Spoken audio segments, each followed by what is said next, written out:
本期节目由淘心工作室制播，淘心是专业的 Podcast 制作团队，有好几个节目荣登苹果热门节目排行榜，请大家点击资讯栏中的收听连结，查询淘心制作的优质节目，里面还有淘心的脸书粉专跟 IG， 欢迎大家追踪按赞。还有，目前我们各个节目的广告栏位都还有空位哦，欢迎有兴趣的厂商干妈干爹私讯来信，一起来支持淘心制作更多优质的节目吧。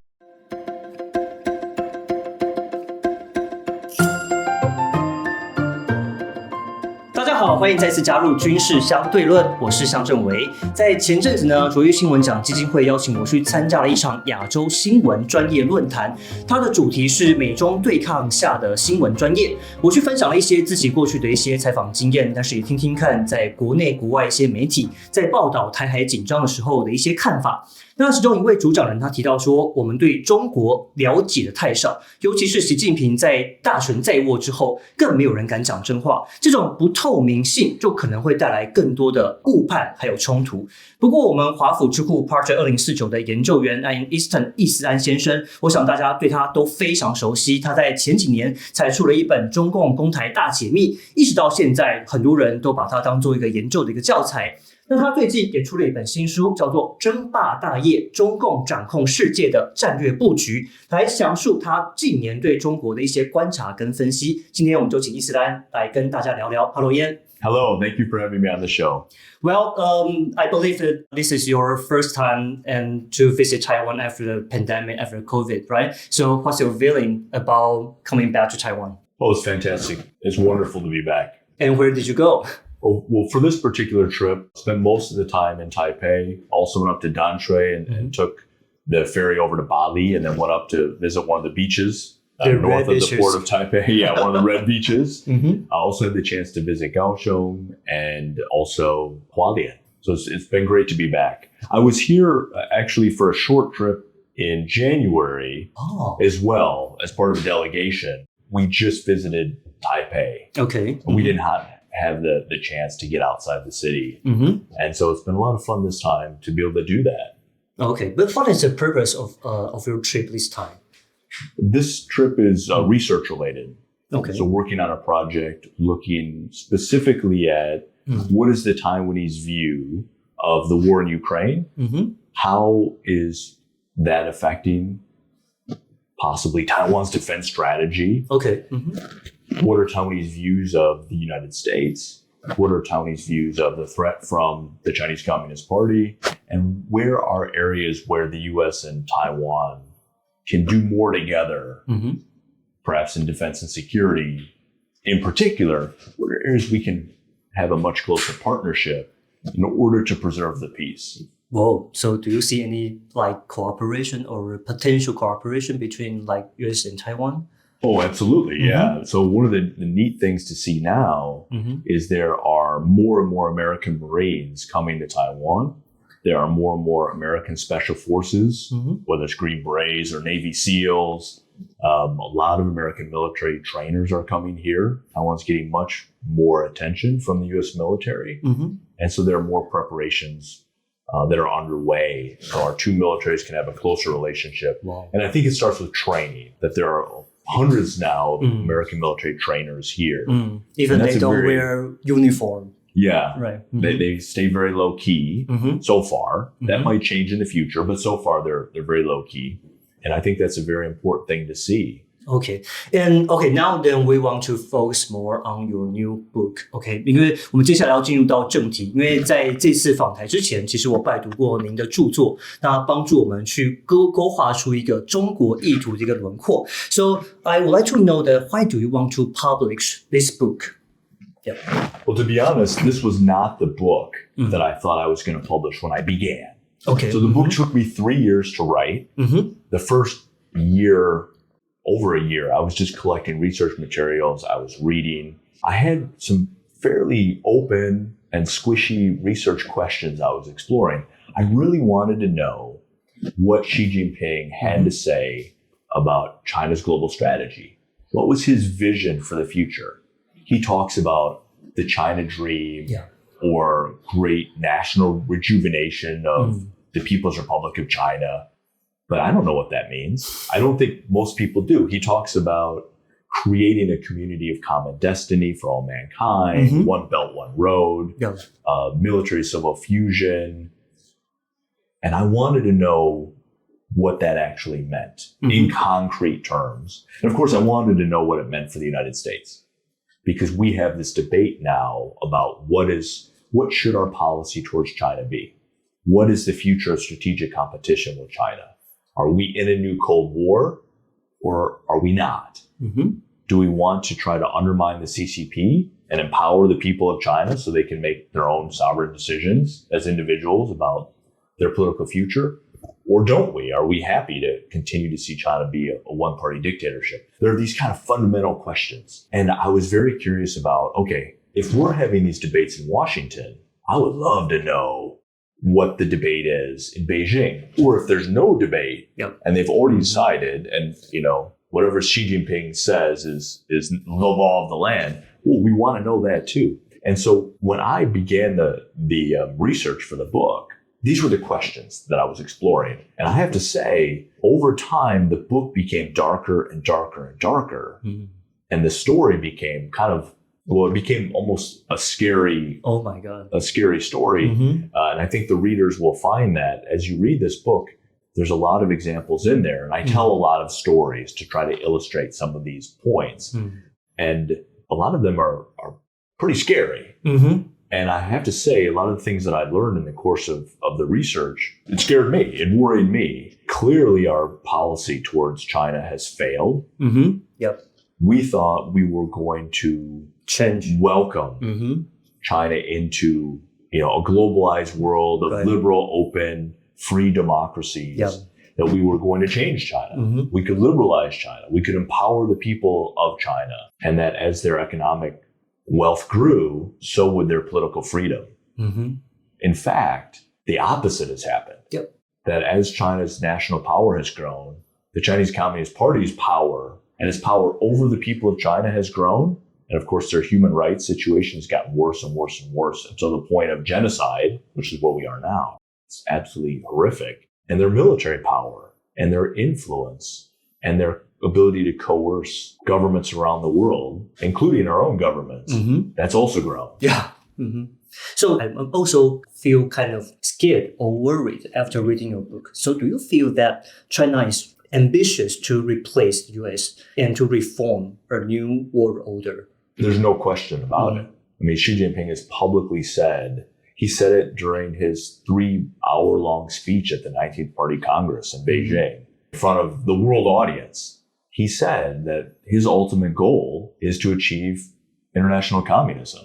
You can read any of the textbooks now because everybody, they have, graduate institutes in China of Xi Jinping thought, and it goes all the way down to the elementary school level where small children in China now have to learn about Xi Jinping thought. They have to learn to revere Xi Jinping thought. Well, I've read many of those books as part of the research for this one, and I quote many of those books.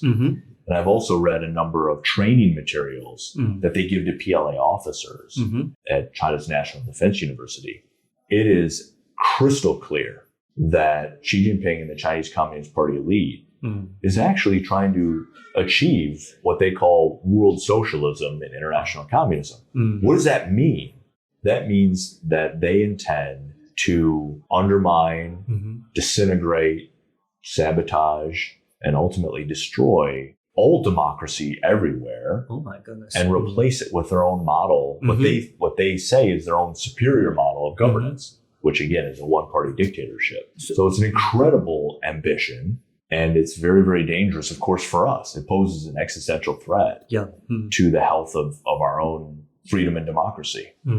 其实在您的书里面你也提到了很多中国试图去掌管世界的一个面向 So could you give us more like examples that how China controls the world by private enterprises or like by control international organizations? A very good example, I think that will certainly it struck home for me was in the early days of the COVID-19 breakout where China had hoarded all of the world's personal protection equipment.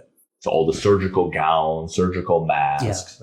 the hand sanitizers, the drugs that were being used to treat people, the machines, the ventilators, and everything else that was required to try to combat a pandemic like this. And they were holding on to it. And they were using it as political leverage over governments, including the U.S. government, where in February of 2020, when the U.S. government was calling into question the origin of COVID-19, and then in March of 2020, Xi Jinping actually called then President Trump and threatened him, coerced him, blackmailed him, and said, if you continue to do that, if you continue to blame China, then we will cut off your supply. No one in history dared to threat the president of the United States, right? Never like that. And said, if you don't stop, then your entire hospital system in your country will collapse and millions of Americans will die. That was the implication. Diplomats, PRC diplomats in Washington, D.C. were even more brazen in their threats. And unfortunately, for a time, it worked. And the U.S. government shut up. And they stopped questioning the origin of the virus. Well, the problem with doing that is if you can't answer the question of who was patient zero, where did this come from, you'll never know how to make sure it doesn't happen again and again. And next time it could be much worse. Just like COVID-19 was much worse than SARS, the next pandemic could be worse than COVID-19. Oh my goodness. If we're not ready. But how can we get ready if China's government continues to cover up what happened? So this is one example of the Chinese government through state industrial policy was able to develop a monopoly, a state monopoly on the world's supply of medical equipment. They were then able to use that as leverage. They weaponized it for political reasons, and they used it as leverage over governments around the world, including the United States government. And unfortunately, they got what they wanted. And to this day in the United States, we still get the vast majority of our medical equipment from the People's Republic of China, including our COVID-19 testing kits. It is a total abysmal failure of policy. And that is just one of many, many examples that I point to in the book. Can you also mention about Xi Jinping hold a conference in Xiamen, 金砖五国?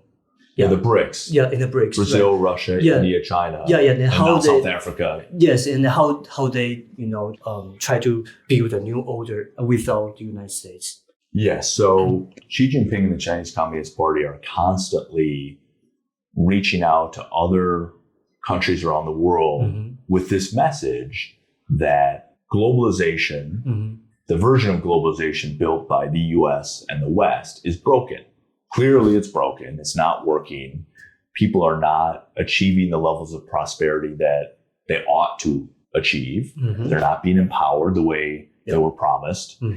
And so his narrative is that everyone should work with China and that the world will become much richer if they do work with China. What he doesn't tell them is China's economic model is fundamentally flawed. It's deeply flawed because it's not based on any kind of market economics at all. It's state controlled. The heart of the Chinese economic system under the CCP is state driven. And the state constantly interferes in the economy, which is very, very bad for businesses. What he also doesn't tell them is even worse, though, is that when they do that, when they sign up for those arrangements, what they're doing is they're being held political hostage. And so you can see CEO after CEO after CEO and government leaders as well, and NGO leaders and education leaders as well, now parroting whatever the Chinese government says. So if the Chinese government says there's no genocide in Xinjiang, there's no human rights in Tibet, that Taiwan doesn't deserve to be called a country, then you now see all of these, or you should pull your money out of Taiwan. Don't invest in Taiwan. Or, Ukraine should surrender, or Ukraine should cut a deal because that's what Russia wants, right? And China supports Russia. And then you now have all of these people in very important positions of responsibility and trust who are parroting what Beijing tells them to say. This is very, very dangerous. So I also want to know that because you mentioned in your book that China wants to achieve their goal by the year of 2049. So do you think under this trend, they will succeed to do that? I think we have a vote. If we in the United States, you guys here in Taiwan, those maybe listening in Japan or in Europe and other liberal democracies, we all have a vote. Individually, we have a vote, and our governments have a vote. If we continue to help the Chinese Communist Party achieve its goals, if we continue to buy products from Chinese state-owned enterprises or from military or MSS, Ministry of State Security, from companies, if we continue to do that, then yes, Beijing will succeed. If our politicians continue to base national level policy decisions on not provoking Beijing, then absolutely Beijing will succeed and we will fail and we'll lose our freedom and democracy. And that could actually happen in a generation or two. What could also happen is terrible war, the likes of which we've not seen, certainly not in living memory, right? Because China's government is very, very militant. They're engaged in a sweeping military buildup. Nothing like this has ever been seen in peacetime, at least in 100 years. No government has invested so much for such a long period of time to build up its military in such a ferocious fashion in at least 100 years. And so we have a vote. We can continue on the path that we're on now, which is a very dangerous path. When I walk around Taiwan, I see Chinese government-controlled companies everywhere selling electronics to the people of Taiwan. Just by way of example, right? I see the same thing when I walk around stores in the United States. Is that the path that we want to continue on? When China fired a ballistic missile over Taipei last summer, the Taiwanese government covered it up. They said they didn't want people to panic. So they covered it up.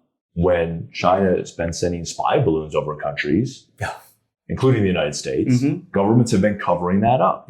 That only helps Beijing, because it keeps people in the dark about the true nature of the threat that we all face. And so we need to do better, in my opinion. We need to make sure that we do everything in our power to protect ourselves from authoritarianism, the spread of authoritarianism. There are fewer and fewer democracies in the world today. And authoritarianism is on the march. And politics are becoming more radical and more extreme. That's not by accident. That's being driven by a number of factors, but the most important is China. The Chinese Communist Party is driving that. You think they are showing the example to other nations or other leaders? They're doing more than showing an example. They're providing the police to do it. They're providing the intelligence services to support it. They do this in Iran. They do this in countries in Africa. They do this in countries around the world, where if you're a dictator and you want to maintain your dictatorship, or if you're a revolutionary group and you want to undermine and overthrow your government, and that might be a democratic government, you've got no better friend in the world than the Chinese Communist Party. And so they're actively exporting their model of governance around the world. And they're actively trying to radicalize and divide and conquer in democracies. And Xi Jinping has been actually very blunt about this, that if you actually read what the man writes, listen to what he says, and then watch the way he spends his money and what he does, it's very clear what he's trying to do. This is also a question I want to follow up, because I read a chapter. I found this very interesting. You mentioned about Xi Jinping's background and how he acts today is related to his background. So could you tell us something about how he faced, what kind of events he faced during his childhood, and what influenced his mind and during his career? Well, I'm not a psychologist, and so I have no credentials or no right to psychoanalyze Xi Jinping or anybody else. But I can tell you, having spent a lot of time looking at his biography and looking at his own lived experiences and his life story, that he's been deeply traumatized. And I write about some of those stories in the book. I mean, here's a guy who both his mom and his dad were child soldiers during the Chinese Civil War. Both of his parents were child soldiers. His dad was convicted for attempted murder at age 15. So when Xi Jinping's dad was 15 years old, he was thrown in prison. Here's a guy who, from a young age, grew up in a radicalized militant world of CCP politics. He was right in the center of it.